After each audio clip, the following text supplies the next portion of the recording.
Diqqat! Shoshilinch tezkor xabar. Prezident Shavkat Mirziyoyev haqida bugun tongda kutilmagan xabarlar tarqaldi. Assalomu alaykum hurmatli tomoshabin. Tezkor yangiliklardan birinchilardan bo'lib xabardor bo'lishni istasangiz, videomiz ostida bir dona like va podpisatsiya tugmachasini bosib qo'yishni unutmang.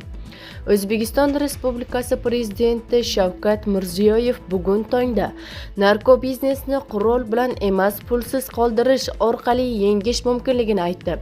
Samarqandda jamoat salomatligi va xavfsizligini ta'minlash maqsadida transmilliy narko tahdidlarga qarshi kurashish mavzusidagi global forum ish boshladi. Shavkat Mirziyoyevning forum qatnashchilariga murojaatini Prezident administratsiyasi rahbari Saida Mirziyoyeva o'qib eshittirdi. Murojaatda mamlakatda narko jinoyatlarga qarshi kurashish va illatning oldini olish borasida amalga oshirilayotgan ishlar, giyohvandlikni barvaqt oldini olish, samarali davolash, narko jinoyatlarga qarshi kurashish yo'nalishlarida 50 dan ortiq davlat va xalqaro tashkilotlar bilan hamkorlik qilayotganini qayd etdi. Shuningdek, bu boradagi ishtiroklarni takomillashtirish maqsadida davlat rahbari tomonidan muhim tashabbuslar ilgari surildi.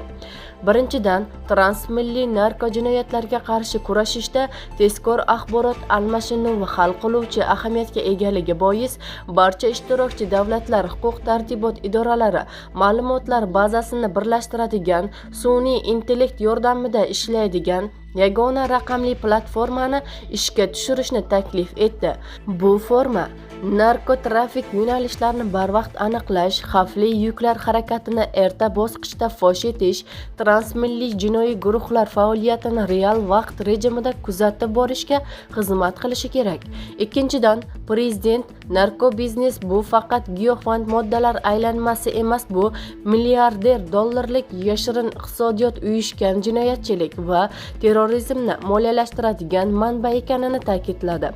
Jinoiy mablag'larni yuvishni eng katta qismi bugun aynan raqamli aktivlar va offshor hududlar orqali amalga oshirilayotganini qayd etdi. Narkobiznesni qurol bilan emas, pulsiz qoldirish orqali yengish mumkin. Agar biz uning moliyaviy arteriyalarini bo'g'ib qo'ysak, u illat o'z-o'zidan yo'qoladi, dedi Prezident.